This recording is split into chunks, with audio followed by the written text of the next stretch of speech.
Hello friend, મજનૂની વાતો YouTube channel પર આપ સૌનું સ્વાગત છે। તો મિત્રો, આજે આપણે આ વિડીયોમાં એક એવી વાત સાંભળવાના છીએ કે જેનાથી તમારું મગજ છે તે એકદમ ફ્રેશ અને તાજું બની જશે। તો હવે એ વાત આપણે શરૂ કરીએ તે પહેલાં તમે તમારા કાનમાં હેન્ડસ્પ્રે લગાવી લો, જેથી આપણી વાત કોઈ સાંભળી ના શકે। તો હવે આપણે વાત શરૂ કરીએ। મિત્રો, મારું નામ મજનુ છે અને હું તમને એક વાત કહેવા જઈ રહ્યો છું જે મારી ભાભી સાથે ઠોકકામ કર્યું હતું તેની છે, અને એ તમને ખૂબ પસંદ આવશે। મિત્રો, મારી ઉંમર 25 વર્ષ છે અને મારી ઊંચાઈ 5 ફૂટ અને 5 ઇંચ છે। હું અમદાવાદમાં જોબ કરી રહ્યો છું અને હું પહેલાં મારી ફેમિલી સાથે રાજકોટ રહેતો હતો, અને મારા મામાનો મોટો છોકરો અને ભાભી પણ અમારી સાથે રહેતા હતા। અમારી પાસે 2 BHK બેડવાળું મકાન હતું અને એ લોકો અમારી પાસેના ફ્લેટમાં જ રહેતા હતા। તેમને એક નાનો બાબો પણ હતો। મારા ભાઈની ઉંમર લગભગ 30 વર્ષ હતી અને મારી ભાભીની ઉંમર ત્યારે 26 વર્ષ હતી, અને ત્યારે હું 19 વર્ષનો હતો, અને મારી ભાભીનું ફિગર 34-30-34 હતી, અને એ દેખાવમાં ખૂબ જ સુંદર હતી। આ વાત ગરમીના દિવસોની છે। ત્યારે મારા મામાનો નાનો છોકરો પણ જોબ કરવા માટે અમદાવાદ આવ્યો હતો। એ પણ ભાઈ અને ભાભી સાથે જ રહેતો હતો। મારી ભાભી તરફથી ક્યારેય પણ નિયત ખરાબ ન હતી, પણ એક દિવસ વધારે ગરમી હતી અને તે દિવસે અમારું એસી પણ ખરાબ હતું, અને એટલે મારા ફેમિલીના બધા લોકો બહાર ખુલ્લામાં સૂતા હતા અને હું ભાભીના રૂમમાં સૂવા ચાલ્યો ગયો, કારણ કે એનું કૂલર ચાલુ હતું। તે દિવસે ભાઈ કાંઈક કામ માટે બહાર ગામ ગયા હતા અને એ 3 દિવસ પછી પરત આવવાના હતા, અને બીજો ભાઈ નીચે ગાદલો નાખીને સૂતો હતો અને ડબલ બેડ પર ભાભી અને એનો નાનો બાબો સૂતો હતો।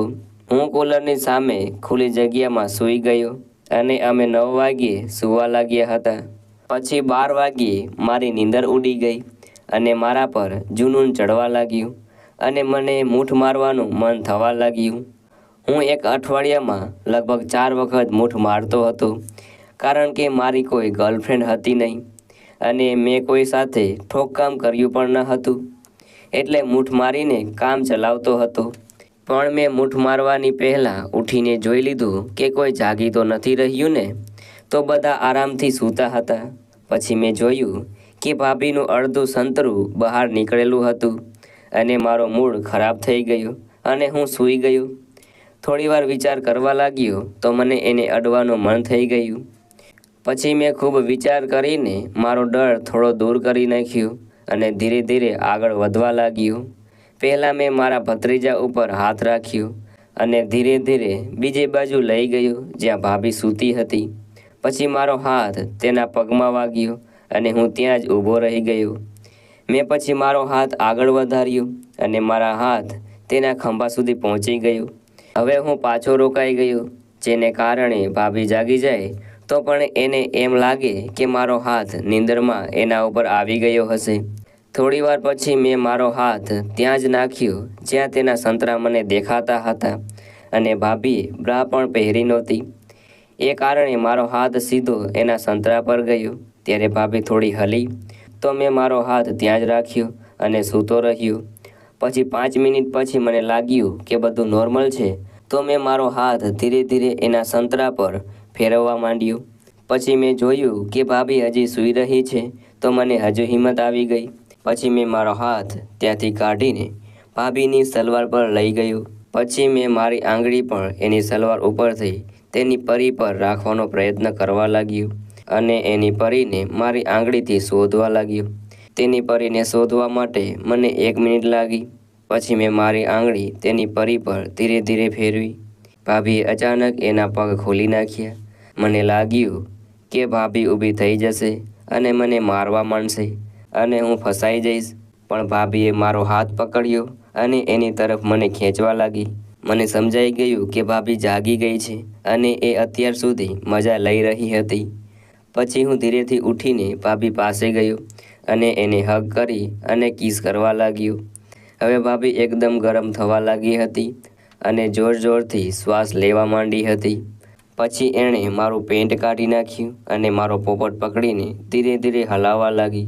પછી મેં પણ એની સલવારની નાળી ખોલી નાખી અને એની પરીમાં આંગળી નાખવા માંડ્યો. તેને મારી આંગળી નહીં પણ મારો પોપટ એની પરીમાં જોતો હતો, પણ એ કાંઈ બોલી શકતી ન હતી, કારણ કે ભાઈ નીચે સૂતો હતો.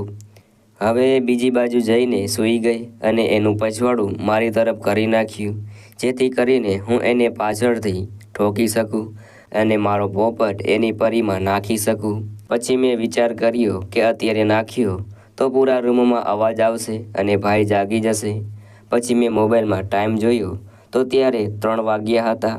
મેં વિચાર કર્યો કે થોડી વાર વાટ જોઈ લઉં, ભાઈ જતા રહે પછી પણ આપણે કરી શકીએ છીએ. મારી પાસે આજ સુધીનો દિવસ છે એમ તો નથી, અને ભાભી તો એમાંય માની ગઈ છે, તો ક્યારેય પણ ઠોકવા આપશે અને મારે ઉતાવળ કરવી જોઈએ નહીં.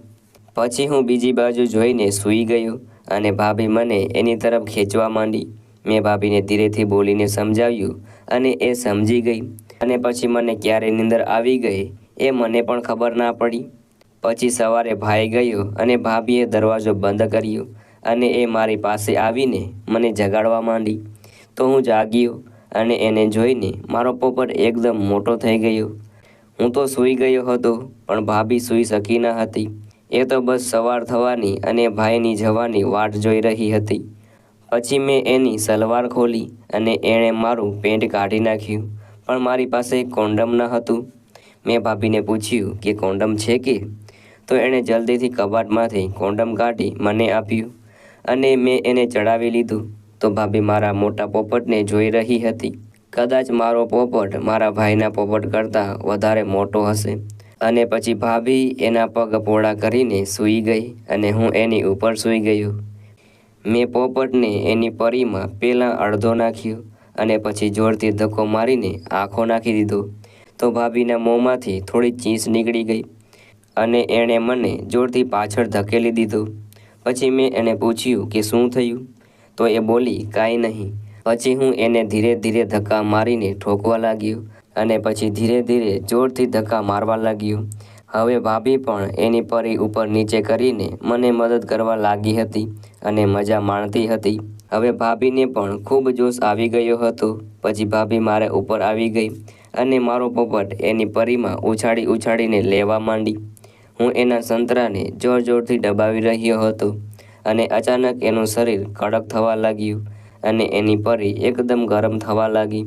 હવે એ ગરમીથી મારા પોપટમાંથી માલ નીકળવા લાગ્યો અને એ માલ નીકળી ગયો. હવે ભાભી પણ એકદમ શાંત થઈ ગઈ. પછી એ મારા પોપટ પરથી ઉઠી અને મને કિસ કરવા લાગી. પછી મેં એકદમ કોન્ડમ કાઢી નાખ્યું અને એને કચરામાં નાખ્યું અને હું મારી ચડ્ડી અને પેન્ટ પહેરીને સૂવા લાગ્યો.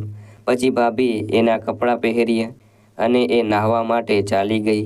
એ દિવસ પછી મેં અને ભાભીએ ખૂબ ઠોકકામ કર્યું અને ખૂબ મજા કરી.